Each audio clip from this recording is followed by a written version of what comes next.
capítulo 12 y vamos a estudiar el versículo 10 hasta el versículo 17.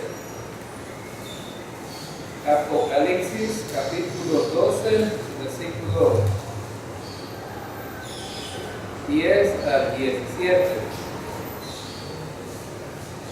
Antes vamos a orar. Señor Dios, damos gracias por permitirnos estar de nuevo ante tu presencia, Señor, para celebrar, Señor, este culto en el cual vamos a estudiar tu palabra. Pedimos que tu Santo Espíritu pueda guiarnos en el conocimiento de la verdad de tu palabra. Señor, en el nombre de Cristo Jesús te lo pedimos. Amén y amén. Bueno, hermanos, en el estudio anterior estuvimos viendo algunos aspectos importantes sobre la última mitad de la tribulación, y estábamos en un paréntesis entre la secta y la séptima trompeta, y veíamos ahí algunas cosas acerca de la mujer, el dragón y el niño, que veíamos pues en el estudio pasado, y hablábamos algunas cosas sobre estos aspectos que pues, muchas veces han creado confusión en los estudiosos de la palabra. Y a medida que vamos entrando en todo el capítulo, vamos a tener nuevos personajes, por lo menos 7 personajes o personas de diferentes clases que vamos a encontrar en este capítulo. Y al principio vemos a Satanás, vemos a la mujer que en este caso, que está dando a luz, que en este caso estudiábamos en el sábado pasado, que era Israel. Decíamos que no podía ser la Virgen María, porque la Virgen María ya no está en la tierra. La Virgen María murió, es decir, no está viva en otras palabras, murió, y no va a estar en ese tiempo de la tribulación, y no puede ser también la iglesia, y no puede ser la iglesia porque recuerden que la iglesia no puede parir a Jesucristo. La iglesia no puede parir a Jesucristo. Ahora entonces, y estudiamos acerca de esto, que el único que podía ser representado aquí por la mujer es Israel, la nación de Israel. Y porque los 3 años y medio restantes desde el punto donde estamos, a la mitad de la tribulación, tiene que ver con la persecución de Israel, y tiene que ver con el cumplimiento pues, de la aparición de Satanás, el anticristo, la bestia, el falso profeta. Bueno, hay muchos personajes que vamos a empezar a ver de aquí en adelante, pero específicamente en este capítulo tenemos como personaje importante Satanás. Tenemos también la mujer, que es Israel, el niño que representa a Jesucristo, y eso lo estuvimos estudiando el sábado pasado. Vimos que este niño pues se refiere a Cristo juzgando con vara de hierro a las naciones, y vemos que también a la tercera parte de los ángeles que el anticristo, que Satanás, arrastró desde los cielos hacia la tierra, es decir, que fueron echados del cielo. Estudiábamos en el sábado pasado que todavía Satanás puede llegar a platicar con Dios. Algunos no alcanzan a comprender esto porque dicen, bueno, no es posible que Satanás se presente ante Dios y Satanás es lo contrario de Dios. Sin embargo, las cosas son como son y no podemos cambiarlas. La Biblia dice que Satanás todavía se presenta delante de Dios. Pero en este punto que estamos estudiando es donde Satanás verdaderamente va a ser arrojado del cielo y no va a volver a entrar al cielo. Ahora también veíamos, a los ángeles que siguieron a Satanás se les llama los ángeles caídos. Y también vemos a Miguel, un arcángel que es el defensor de Israel, y lo vemos no solamente en Apocalipsis, sino que en el libro de Daniel. Daniel profetiza en cuanto a este arcángel como defensor de Israel y vuelve a aparecer otra vez. Y hay una guerra cósmica, una guerra en el cielo entre Miguel y sus ángeles y Satanás y sus ángeles.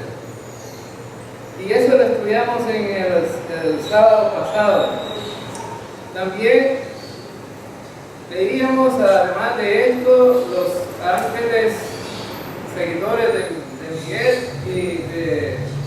y también una multitud de los santos del Antiguo Testamento, que son los que vamos a ver ahora que van a estar contentos, ¿no? Porque Satanás ha sido echado del cielo hacia la tierra. Esto es más o menos el panorama del estudio pasado, que vamos a ver ahora en el capítulo 12, versículo 10 en adelante. Y terminamos en el versículo 9, que fue arrojado el gran dragón, la serpiente antigua, que se llama Diablo, y también Satanás, el cual engaña al mundo entero. Fue arrojado a la tierra y sus ángeles fueron arrojados con él. Ahí nos quedábamos, ¿verdad?, en el estudio anterior. Ahora, recuerden que la palabra Satanás y palabra diablo, esas dos palabras, son describen precisamente el carácter de él. ¿Cómo es él? Él es un usurpador, él es un mentiroso, él es un falsificador. Entonces, estos nombres, eso representan, ¿no? Ahora entonces vamos al versículo 10 y dice: oí una gran voz en el cielo que decía: ahora ha venido la salvación, el poder, el reino de nuestro Dios y la autoridad de Cristo, porque el acusador de nuestros hermanos, el que los acusa delante de nuestro Dios día y noche, ha sido arrojado. Entonces vemos que este versículo 10 tiene que ver con aspectos que ya tuvo un cumplimiento, pero que va a tener un cumplimiento también lejano en el futuro, acerca de este versículo. Algunas cosas ya empezaron y otras cosas todavía falta la culminación.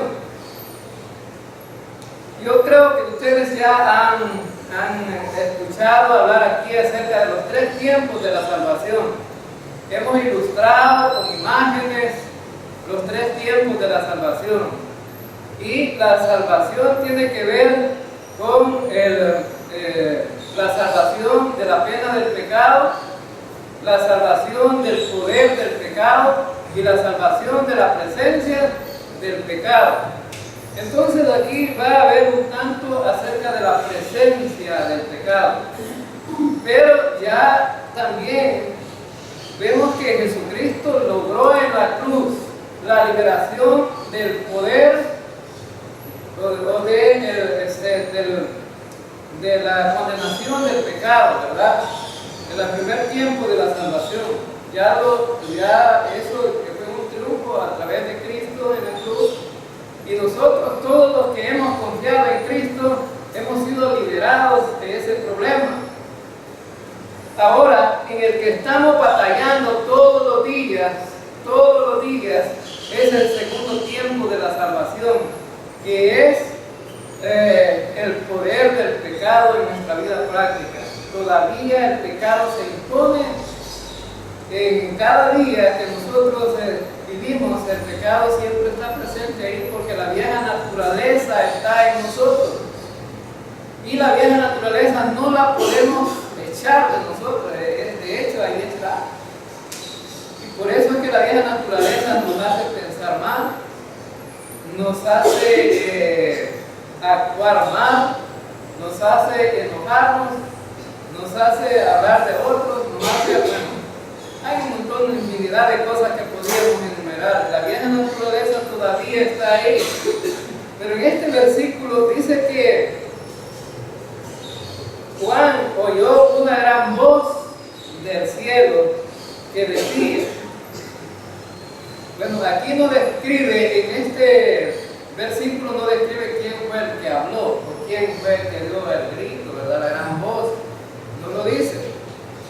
Pero podemos suponer que más adelante vamos a ver algunos que están contentos porque Satanás fue echado del cielo. Entonces, suponemos que esta multitud de santos del Antiguo Testamento que están en la presencia de Dios. ¿Y por qué decimos que son santos del Antiguo Testamento? Cuando Cristo vino, dice que llevó cautiva la cautividad. Ahora, ¿y cuál cautividad era? No era la de la cautividad del tiempo de la iglesia, ¿verdad? Que no era de la iglesia de este tiempo. Porque ¿en qué tiempo estaba Cristo? En el tiempo de la dispensación de la ley, cuando Cristo vino y cuando Cristo nació y cuando Cristo murió, hasta ahí llegó la dispensación de la ley. A partir de la muerte de Cristo empieza una nueva dispensación que es la dispensación de la gracia. Ahora, cuando Cristo ascendió a los cielos, llevó cautiva la cautividad que eran los muertos del Antiguo Testamento que estaban en edades. Recuerden la historia de el rico y Lázaro. Hay dos lugares. Está el lugar de tormento y está el lugar del descanso, de reposo o el paraíso de Dios. Entonces, vemos dos lugares que claramente nos pueden describir dos situaciones diferentes, unos que están sufriendo y otros que están gozando. Ahora entonces, y cuando Cristo ascendió a los cielos, dice que fue y bajó a lo más profundo para mostrarle a aquellos que no creyeron que Él había vencido en la cruz, pero que se llevó triunfante, victorioso, como el general que ganó la guerra, llegó victorioso a aquellas personas, aquellos creyentes que estaban en el paraíso de Dios. ¿Y ahora dónde está el paraíso de Dios? Está en el cielo, en el tercer cielo. Hay tres cielos que están descritos en 2 Corintios capítulo 12, versículos 2, 3 y 4. Ahí tenemos 3 cielos marcados. Ahora, entonces, estos creyentes que Cristo llevó están allá con el Señor. Ahora entonces, y ellos están a la expectativa viendo todo lo que está pasando. Entonces vemos que a partir de la mitad de la tribulación va a haber gran persecución, va a haber tremenda persecución contra Israel y va a haber mucha muerte. Ahora entonces las cosas se van a tornar difíciles, pero entonces vemos aquí que en el versículo 10 dice: ahora ha venido la salvación.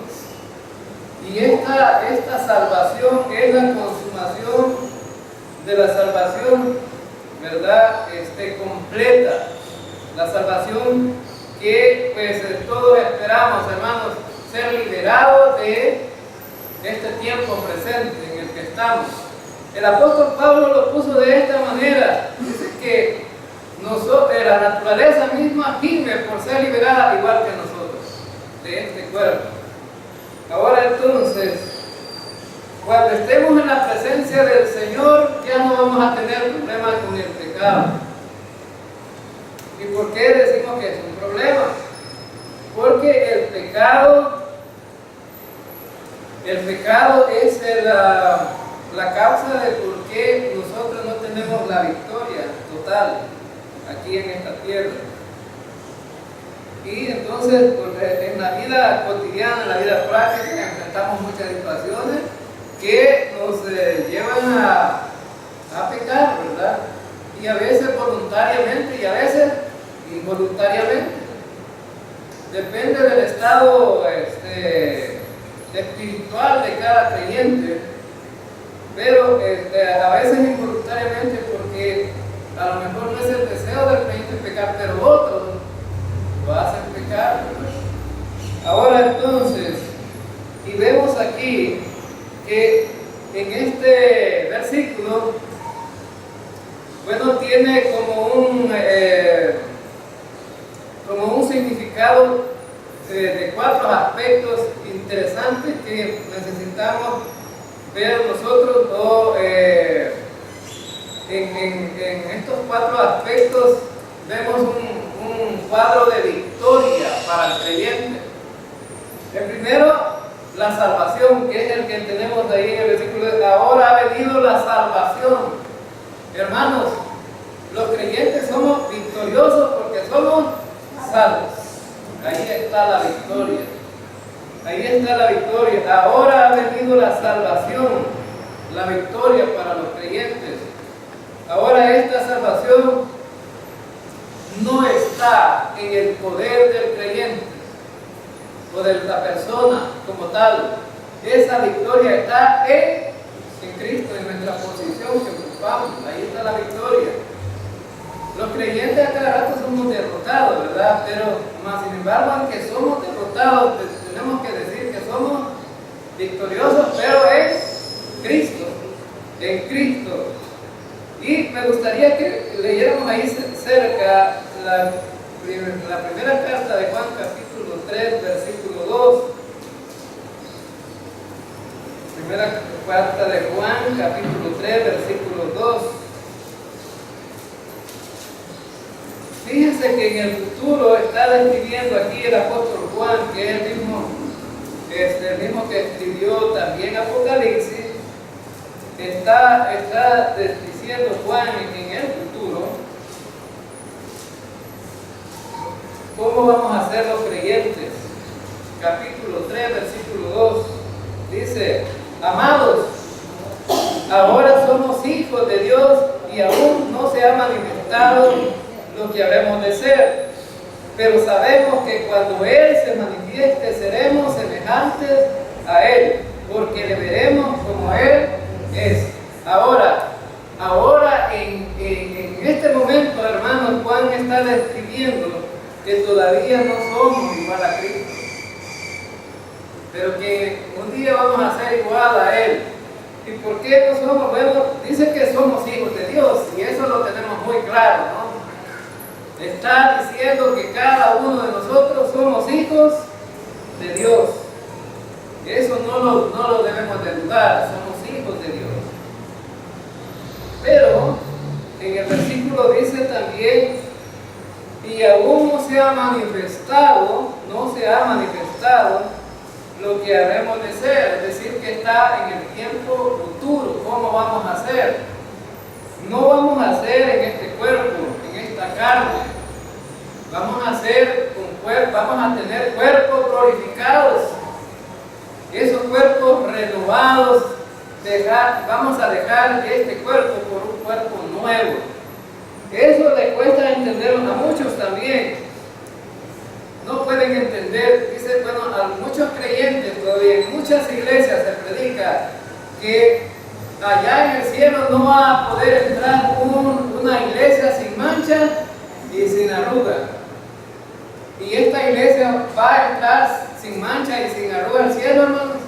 Sí, la iglesia universal, la iglesia que ha confiado en Cristo, va a entrar sin mancha y sin sin arruga, porque va a entrar con un cuerpo glorificado. Y ese cuerpo glorificado, hermanos, no va a entrar al cielo porque nosotros nos hemos santificado prácticamente. Porque si nos tocara santificarnos prácticamente, ¿quién entraría al cielo? Nadie, nadie. Día con día batallamos. Día con día batallamos en este cuerpo, con este pensamiento, con la boca, con la lengua, batallamos con los ojos. Entonces, si fuera por nuestro esfuerzo personal de santificarnos en la vida práctica, siempre fracasaríamos. El apóstol Pablo dice que debemos de buscar esa victoria en nuestra santificación práctica. El problema es que no entendemos cómo muchas veces. Y el problema es que el Espíritu Santo está dentro de nosotros y la nueva naturaleza para tener victoria, pero no la usamos. Usamos más la vieja naturaleza que la nueva naturaleza. Ahora entonces, la nueva naturaleza ahí está y el Espíritu Santo ahí está para que nosotros podamos vivir una vida victoriosa, práctica. Sin embargo, nos arrastra muchas veces la vieja naturaleza y hay una lucha constante dentro de nosotros. Ahora, en este versículo dice que no se ha manifestado lo que habremos de ser, pero sabemos que cuando Él se manifieste, ¿cuándo se manifieste? Cuando venga a traer a su iglesia y la lleve a estar con Él. Dice este versículo, pero sabemos que cuando Él se manifieste seremos semejantes a Él, ahí sí vamos a tener victoria, hermanos, total, porque todos los aspectos de la vida que vivíamos aquí se terminan. Es decir, que todo lo que somos aquí se termina. Se termina el carácter impulsivo, el enojo, la cólera, la ira y todos esos aspectos de la vida se terminan. Se borran de nuestra mente aquellas cosas a las que nos aferramos aquí. En esta tierra a veces nos aferramos a tantas cosas, ¿verdad? Nos podemos aferrar al trabajo, a la casa, al dinero, a lo que tenemos y todas esas cosas. Allá va a ser borrado eso de nuestra mente. ¿Por qué? Porque sería ilógico que estuviéramos en la presencia del Señor y recordando las cosas de aquí que nos darían tristeza. Hay algunos que dicen, yo espero que Cristo no venga todavía porque mi familia todavía no se ha convertido. Hermanos, no vamos a recordar los que quieren aquí, porque sería ilógico que nosotros estemos recordando a nuestra familia allá sufriendo, porque ellos están pasando por una tribulación y a lo mejor nunca serían salvos. Están en estar entre la duda y la verdad de todo. Entonces sería tristeza ya. Ahora entonces, por eso, cuando Cristo venga a llevar su iglesia, Él va a transformar estos cuerpos corruptibles en cuerpos incorruptibles. Y ahí, hermanos, entonces somos más que vencedores, ¿verdad? Como dice el apóstol, somos más que vencedores. Entonces, dice que vamos a ser semejantes a Él, porque le veremos como Él es. Ahí sí nos vamos a dar cuenta cómo es Jesucristo realmente. ¿Será que el Jesucristo que vemos en las paredes de las casas, de los templos? No será ese Jesucristo que mucha gente dice que es Jesucristo. Veremos a un Jesucristo real tal como es. Ahora entonces, en primer lugar, entonces dice que somos más que vencedores, somos victoriosos. Aquí en el Apocalipsis capítulo 12, versículo 10, porque la salvación ha venido la salvación. Y otro aspecto también importante aquí, el poder.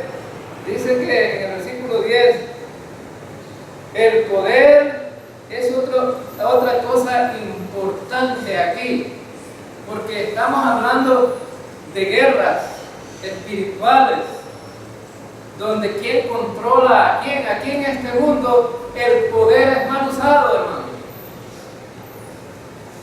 En este mundo las autoridades usan muchas veces mal el poder, cuando tienen poder, ¿verdad?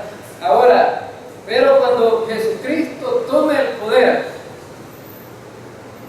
poder que Él, donde va a gobernar, ese poder ya Satanás no va a tener nada que ver ahí.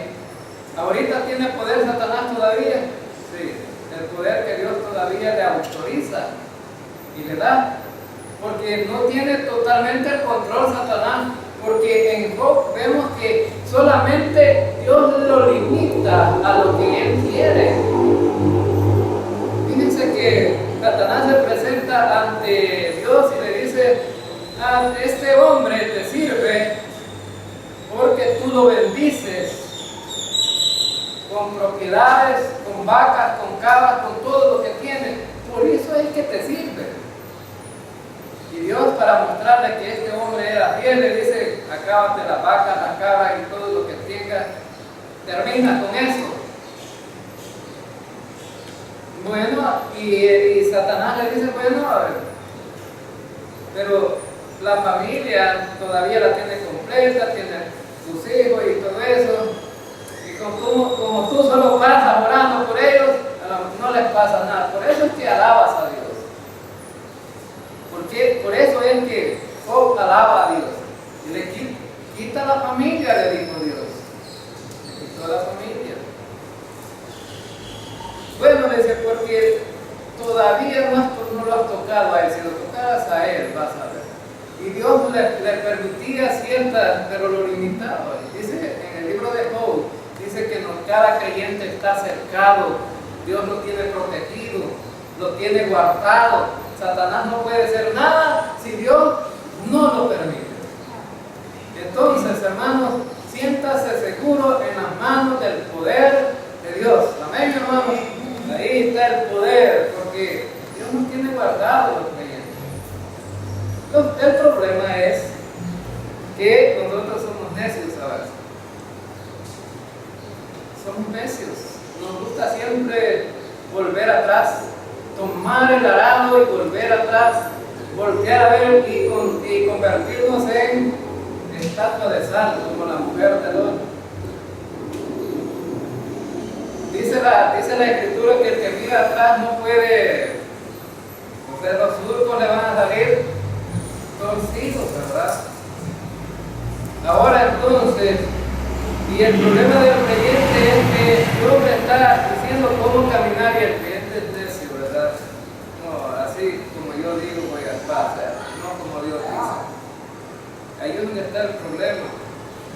Y a veces son como aquel niño que lo adoptó un hombre rico, porque el niño estaba durmiendo en unos cartones ahí en la calle, y este hombre lo adopta y le manda a hacer una buena cama, un buen cuarto para vivir, tiene toda la riqueza para este niño. Y cuando le da de comer, lo tiene ahí, y el siguiente día que va a buscarlo a la cama, ya no está el niño. Ya no está. Y el hombre sale a buscarlo, lo busca con la policía hasta que lo encuentre. ¿A dónde estaba el niño? Otra vez en las cajas de cartón, durmiendo en las cajas de cartón. ¿Y por qué sería que estaba el niño allá y si lo tenía en una cama de colchón bien, con muchas almohadas y bien abrigado? ¿Por qué es que estaba el niño en esas cajas de cartón otra vez? Porque estaba tan acostumbrado a estar ahí que pensaba que esa era su cama y su casa. Y a veces el creyente no queremos despojarnos de lo que teníamos antes, ¿verdad? De la vieja naturaleza nos encanta a veces y volvemos ahí, y ese es el problema. Ahora entonces, pero el Señor dice que bueno, Cristo tiene el poder. En este momento, cuando está describiendo Juan, acusamos, hermano, el carácter de quien tomamos. Entonces, el carácter de Satanás. cuando nosotros somos acusadores injustos, ¿verdad? Estamos acusando de lo que no deberíamos de acusar. Estamos tomando el carácter de Dios. Además, los juicios, al fin y al cabo, son de Dios. Y lo estudiamos hace poco en el libro de Romanos, ¿verdad? Ahora, y vemos ahí, entonces, que bueno, Satanás se encarga día y noche a acusar a los hermanos, decir que no descansaba, no dejaba de hacer este trabajo, esta tarea. Él estaba insistiendo y insistiendo en acusar a los creyentes. Y a veces todavía los creyentes aquí en la tierra tenemos ese problema. El problema es que muchas veces somos acusados por Satanás y a veces lo creemos. Satanás acusa de esta manera a los creyentes aquí en la tierra. ¿Será que verdaderamente tú eres un creyente? ¿Eres salvo como tú dices? Y a veces los creyentes por su propio carácter, ¿verdad? Dice, tal vez no, ¿verdad? Tal vez no es creyente, porque soy un poco desobediente. Y Satanás empieza a trabajar su mente, ¿verdad? Y mi esposa se ríe muchas veces de que estaban ya ellos visitando una familia y insistía que si ellos eran salvos por la gracia, por la fe, y de repente aparecían ellos diciendo, no, somos salvos y nosotros hacemos algo, ¿verdad? Por las obras. Y ya insistían tanto que habían llegado al límite que ya no sabían si verdaderamente estos eran creyentes o no. Pero recuerden, hermanos, que cuál es otro trabajo de Satanás: cegar el entendimiento de los incrédulos para que no vean la luz de Cristo o del Evangelio de Cristo. Ese es otro trabajo de Satanás. Pero ahora me dicen, pero ahora ya están redimidos. Ahora ellos dicen, no, solo por la fe, solo por la fe. Entonces, al fin entendieron, ¿verdad? Ahora dicen, solo por la fe. Y qué bueno, ¿verdad? Que la gente puede. Me decía a un hermano que yo le llamo hermano ya porque él me dice, no, yo he confiado en Cristo. Y cuando me saludan me dice, hermano, Dios le bendiga. Pero él no dice Dios le bendiga, no, que Dios nos bendiga. O sea, incluye él, ¿verdad? Incluye, Dios nos bendiga.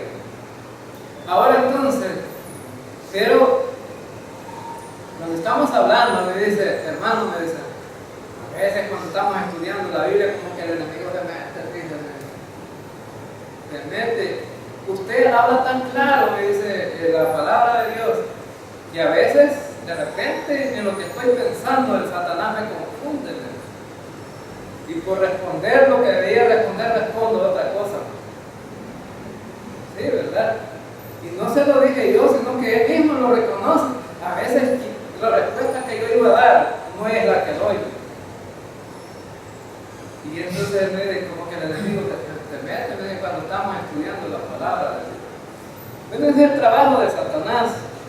Y dice, bueno, entonces vemos aquí estas cosas importantes en este versículo, que Satanás siempre está acusando constantemente a los creyentes. Y aquí abajo en la tierra también no es excepción. Muchas veces aún los mismos creyentes sienten dudas de que si son salvos. Y por eso el apóstol Pablo, cuando escribe, él dice que debemos estar seguros de lo que hemos creído, ¿verdad? Seguros en lo que hemos creído. Versículo 11. Y ellos lo vencieron por medio de la sangre del Cordero y por la palabra del testimonio de ellos, y no amaron sus vidas, llegando hasta sufrir la muerte. Otras tres cosas importantes aquí en este versículo. Ellos lo vencieron. ¿A quién? A Satanás. ¿Cómo lo vencieron a Satanás? ¿Cómo lo vencieron? Por medio de la sangre del Cordero, hermanos. El Señor tiene el poder, Cristo tiene el poder, venció al enemigo. En el libro de Colosenses, en el capítulo 2, me gustaría que leyéramos ese versículo. En Colosenses capítulo 2. Sabe que allí en el sacrificio de la cruz, Cristo se llevó la victoria. En el versículo 14 y 15 dice: habiendo cancelado el documento de deuda que consistía en decretos contra nosotros y que nos era adverso, y lo ha quitado de en medio, clavándolo en la cruz. ¿A dónde fue vencido Satanás? En la cruz. ¿Y qué era lo que usaba Satanás? Estos decretos. ¿Y qué eran estos decretos? Muchas veces Satanás va a usar la misma palabra para poder confundir a las personas. Y Satanás le dice a las personas: si no confías en la ley, si no guardas la ley, si no cumples la ley, no serás salvo. Pero Cristo está diciendo: esa acta de esos decretos yo los clavé en la cruz. Y también dice que en el versículo 15: y habiendo despojado a los poderes y autoridades, hizo de ellos un espectáculo público, triunfando sobre ellos por medio de él. Ahora, ¿por medio de quién? De Cristo en la cruz. ¿Cuáles poderes, hermanos? Los poderes de Satanás, de las tinieblas, de los demonios, de todo lo que estaba en contra de Dios. ¿Qué fue que pasó con ellos? Dice que Cristo hizo un espectáculo con ellos en la cruz. Me imagino que Satanás estaba contento porque Cristo estaba siendo crucificado. Y Satanás a lo mejor estaba dando gritos de alegría, ¿no? Porque Cristo estaba ahí muriendo en la cruz. Mas no sabía que lo que estaba haciendo Cristo era el espectáculo de cómo estaba venciendo a Satanás. En el versículo 15 dice que hizo de ellos un espectáculo público. Allí públicamente Cristo estaba derrotando a Satanás y a sus seguidores, y entonces, y triunfando sobre ellos por medio de él en la cruz. Estaba ganando la victoria. Satanás fue vencido públicamente a través de esa muerte de Cristo. Fue vencido públicamente. Y no hay peor vergüenza ser vencido en público, hermano. ¿Verdad? Ser vencido en público. Porque el que gana también le dan aplausos y hay victoria del que gana, ¿verdad? Y la gente está muy contenta con el que ganó. Pero el que perdió está triste. Pero aquí Satanás fue clavado en la cruz. Esto simplemente representa el fin de Satanás, pero todavía no. Porque ¿está activo Satanás todavía? Sí. Lo que vemos es que vamos a entrar a los capítulos siguientes, vamos a ver cómo Satanás tiene con el cumplimiento del vencimiento. Es decir, Satanás fue condenado, pero recuerden ustedes que alguien puede ser condenado y estar libre, no estar en prisión. Por ejemplo, una persona, un delincuente, puede ya ser condenado en un juicio, pero estar libre. Y eso es lo que pasó con Satanás todavía. Fue vencido, fue condenado, pero está libre todavía. Algunos dicen que Satanás está encadenado con una gran cadena todavía, pero eso no es posible, ¿verdad? Y si estuviera encadenado, no anduviera aquí por El Salvador o por Chapetito, ¿verdad? No anduviera por aquí porque la cadena no lo dejaría venir hasta aquí. Satanás está libre. Ahora, vemos aquí entonces que el triunfo de Cristo sobre Satanás ya se logró. Y dice aquí, dice que ellos vencieron por medio de la sangre del Cordero. Además, otra cosa importante aquí en el versículo 11 de Apocalipsis 12, y por la palabra del testimonio de ellos. No hay cosa que más le repugne a Satanás que los creyentes digan que son vencedores en Cristo Jesús. El testimonio de ellos, está hablando de creyentes que están dando testimonio de que vencieron a Satanás por medio del sacrificio de Cristo, y que ese testimonio, bueno, es real para cada creyente. Hermanos, cuando Jesucristo estaba predicando a los judíos, les dijo: todo aquel que me negare delante de los hombres, yo le negaré delante de mi Padre que está en los cielos. Y habrá muchos judíos que han negado a Cristo, pero habrán otros que dan testimonio de Él. Y nosotros como iglesia también, hermanos, tenemos que dar testimonio, ¿verdad?, de ese Cristo en el cual hemos confiado, hemos creído. Y ese testimonio no simplemente tiene que ver con los aspectos de la conducta, sino de la fe. El testimonio de que habla aquí, el testimonio que ellos daban era: es que Cristo me salvó y yo la fe la tengo en Él. El problema es cuando los creyentes dicen que han confiado en Cristo, pero que no confían completamente en Él, sino que confían en lo que ellos pueden hacer. Bueno, me contaba que un pastor que tiene su negocio, dice que a los vendedores, aunque sean inconversos, cuando van a venderle a él y él lo va a recibir en su oficina, no lo recibe con pantalones a las vendedoras. Imagínense que viniera de la empresa Diana a venderle churros ahí, y viene la vendedora, la que se encarga de hacer el negocio ahí, no la recibe de pantalón. Significa entonces que este pastor no recibiría a Cristo en su oficina, ¿verdad? No pudiera recibir a Cristo en su oficina. Si Cristo llegara con la túnica, ¿verdad?, uno con vestido me ha venido aquí, no lo recibo, no lo podría recibir.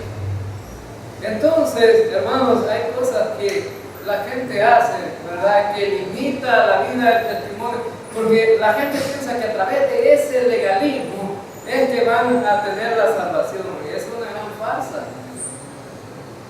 Ahora, entonces vemos aquí que no solamente ellos dicen: bueno, ha venido la salvación, pero no solamente ellos están diciendo que por medio que ha sido la sangre del Cordero y por el testimonio de su palabra.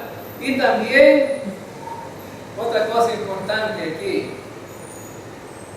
es que cuando realmente se ha confiado en Cristo, la gente está definida y no importa la situación de las circunstancias que vivan.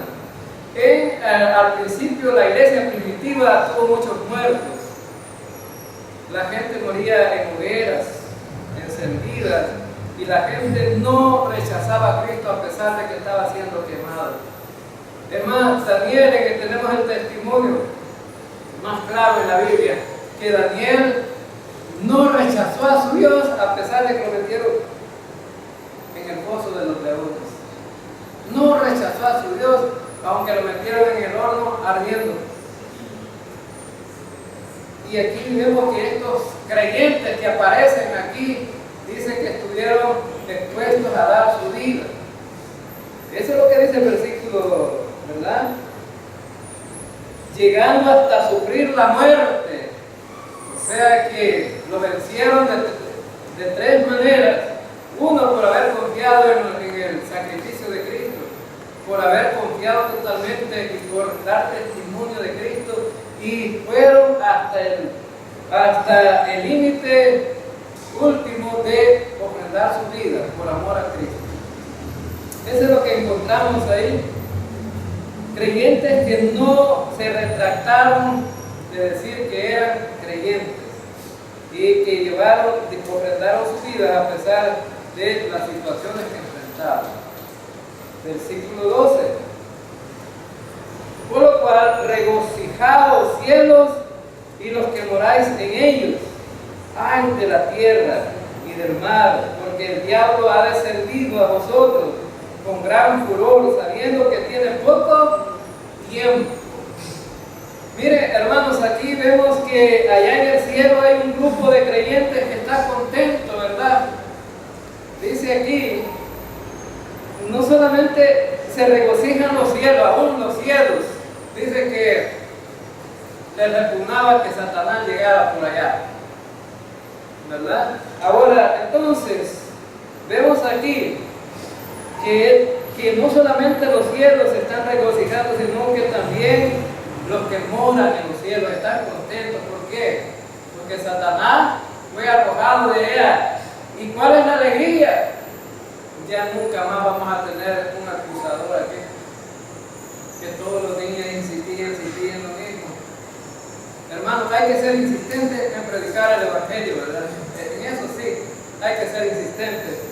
Pero aquí dice que los creyentes que estaban allá, los moradores del cielo y toda la gente que hemos visto hasta ahora que está en el cielo, daban gloria a Dios, estaban contentos, ¿verdad? Porque Satanás había sido echado de la tierra. Pero hay un ay aquí, y la palabra ay significa, hermano, juicio.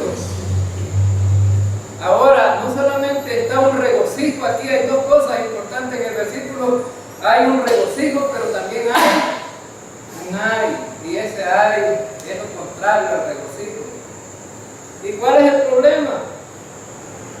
Ha descendido Satanás ¿a dónde? A la tierra. ¿Y cuál es el problema? Que Satanás haya descendido a la tierra. Se va a poner dura la cosa. Porque recuerden que ¿quién detiene a Satanás, hermanos, para que no opere completamente aquí en la tierra? El Espíritu Santo detiene a Satanás para que no opere completamente. Y cuando la iglesia se vaya hacia el cielo, ¿a dónde va el Espíritu? Con la iglesia. Y aquí en la tierra, Satanás ahora va a tener ninguna limitación. Satanás va a tener toda la libertad de hacer lo que él quiera. Y nadie se lo va a poder impedir. Entonces, dice el versículo 12 que el diablo ha descendido con gran furor, sabiendo que tiene poco tiempo. Solamente le quedan 3 años y medio. 3 años y medio de lucha de Satanás por querer convencer a los creyentes y a la humanidad, y no ha decidido seguir a él, sino que a Dios. Entonces tiene poco tiempo, es decir, Satanás va en la limitación que se siente, va a procurar convencer a los judíos para que no se conviertan al Señor. Y va a haber persecución en contra de los judíos. Eso es lo que dice Mateo 24, que si no se acortaran aquellos días, nadie sería salvo, porque la cosa se pone tremenda, gran tribulación, persecución, y hay de aquellas mujeres que estén encintas y si toca la huida en el invierno. Y bueno, habla de muchas cosas que son terribles para Israel sobre todo. Ahora entonces, por eso Satanás viene, porque el tiempo está limitado y viene con todo, ¿verdad? Ahora entonces, en el versículo 13 dice: cuando el dragón vio que había sido arrojado a la tierra, persiguió a la mujer que había dado a luz al hijo varón. ¿Y quién decíamos que era la mujer, hermanos? Israel. Empieza la persecución para Israel. Cuando Satanás es lanzado del cielo, empieza la persecución para Israel en la tierra, en la mitad de la tribulación. Ahora entonces, dice que perseguía a la mujer que dio a luz su hijo. ¿Y quién era el hijo? Jesucristo. Ahora entonces Satanás aborrece a Israel porque de ahí depende el Mesías. Es decir que por eso es que Israel es un país que Satanás aborrece. Y empieza la persecución aquí. También dice el versículo 14, y se le dieron a la mujer las dos alas de la gran águila a fin de que volara de la presencia de la serpiente al desierto, a su lugar, donde fue sustentada por un tiempo y medio, 3 años y medio. Ahora, entonces vemos aquí que Israel, ¿a dónde va a huir? No va a huir a las ciudades, sino al desierto. Ahora, la ilustración que trae este versículo para los judíos era muy conocido. Recuerda que cuando Dios sacó de Egipto a Israel, lo llevó por la tierra prometida, los iba a llevar para la tierra prometida. Ellos pasaron por lugares desérticos donde no había comida y tuvieron hambre. ¿Y qué dijeron ellos? ¿Para qué nos sacaste de aquí a morir aquí de hambre? Nos sacaste de Egipto, allá comíamos nabos, cebollas y ajo y todo lo bueno que había allá. Carne de camello y de cabra, ¿verdad? También. Pero en El Salvador hoy comemos carne de caballo también, ¿verdad? Carne de caballo. Te va a comprar carne y está bien bonita, te aseguro que puede ser caballo. Ahora entonces allá los judíos estaban ellos entendían muy bien cómo Dios, las alas de águila es una ilustración que encontramos en Éxodo capítulo 19. Vamos a Éxodo capítulo 19, vamos a ver un versículo ahí. Algo que Israel ya había pasado por ahí. Éxodo capítulo 19.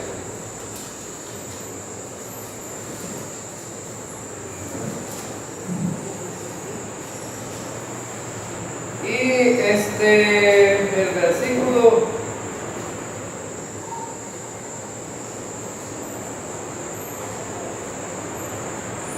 el versículo dice, versículo 4, vosotros habéis visto, versículo 4, dice, vosotros habéis visto lo que he hecho a los egipcios y cómo os he tomado sobre alas de águila y os he traído a mí. Bueno, las alas de águila aquí en este sentido son la protección de Dios, cómo Dios los pudo cuidar, sustentar, los sacó de Egipto, los cuidó, los pasó por el Mar Rojo, les dio comida y se aburrieron del maná, les dio codornices y tenían sed, les sacó agua de una roca y los sustentó. Ahora también, algo que vemos aquí en este versículo es que Dios saca a Israel hacia el desierto y podríamos decir que rumbo a la muerte. Pero ¿quién va a estar con Israel? Dios. Y milagrosamente Dios los va a sustentar ahí, les va a dar comida, les va a dar de qué beber, no los va a dejar perecer. Ahí lo va a tener. Entonces, hermanos, ¿no creen ustedes que el Dios en el que hemos confiado es el Dios Todopoderoso? Amén. Porque ese Dios tiene el poder para cuidar a cualquier ser humano. Elías, cuando pensaba que era un hombre muerto y que estaba en una cueva solo y que pensaba que iba a morir, ¿quién lo sustentó? Dios le envió unos animales para que le dieran comida. Dios, hermano. Y nosotros no podemos dudar que también el sustento de cada día es por la obra y misericordia de Dios, hermano. Dios nos sustenta cada día, no nos va a dejar perecer. Debemos de confiar en eso. Ahora entonces, resulta que vemos aquí en el versículo también, dice que que la mujer huyó de la serpiente como alas de águila al desierto, donde fue sustentada por tiempos y medio tiempo. Tiempo, un año. Tiempo, 2 años. Medio tiempo, medio año. Son 3 años y medio. Ahora entonces, versículo 15. Y la serpiente arrojó de su boca tras la mujer agua como un río, para hacer que fuera arrastrada por la corriente. Pero la tierra ayudó a la mujer, y la tierra abrió su boca y tragó el río que el dragón había arrojado de su boca. Entonces el dragón se enfureció contra la mujer y salió para hacer guerra contra el resto de la descendencia de ella, los que guardan los mandamientos de Dios y tienen el testimonio de Jesús. Ahora entonces dice que Satanás, con tal de vencer a Israel en la persecución, le arroja un río para que se ahogue. Bueno, la mayoría de estudiosos no piensa que es un río literal en el desierto, sino más bien, recuerden que estamos aquí ya entrando a lo más pesado de la tribulación, y va a haber una guerra. Y va a haber una guerra tremenda donde los ejércitos son comparados con ríos, queriendo vencer a Israel. Una guerra donde los ríos literales son de sangre, hermano. La sangre le llega hasta los pechos de los caballos, dice ahí más adelante en un pasaje, ¿no?, que lo vamos a estudiar. La sangre que corre de tantos muertos llega hasta los pechos de los caballos. Entonces significa que es un río de sangre, pues. Pero vemos ejércitos aquí abriendo una gran guerra y en contra de Cristo. Ahora entonces, pero ¿qué pasa? En el versículo 17 dice entonces el dragón se enfureció contra la mujer y salió para hacer guerra contra el resto de la descendencia. Ahora, como no pudo vencer a Israel ahí, dice, pues entonces voy a hacerle guerra a los que faltan. ¿Y quiénes serían estos que faltan? Alguien que tampoco los podía vencer. 144,000 andaban predicando el Evangelio, los que dan testimonio de su palabra. Aquí vemos en el versículo 17, los que guardan el mandamiento de Dios y tienen el testimonio de Jesús. ¿Quiénes eran que andaban predicando a Cristo? Los 144,000 y los 2 testigos. Por lo tanto, Satanás dice, no pude vencer a esto, me voy en contra de esto. ¿Lo va a vencer? Sabemos que no, porque ya lo estudiamos. Sabemos que los 144,000 estaban totalmente protegidos por el Señor y no van a poder ser vencidos. Terminamos este capítulo aquí, hermanos, con unos versículos tan importantes, ¿no? Y tan para nosotros como iglesia es unos versículos que nos dan mucho aliento, mucho ánimo. Sabemos que nosotros no vamos a perecer aquí, no aparecemos ahí, la iglesia no está ahí. Ahora, por lo tanto, debemos de dar la honra y la gloria al Señor. Vamos a orar. Señor Dios, gracias por darnos ese privilegio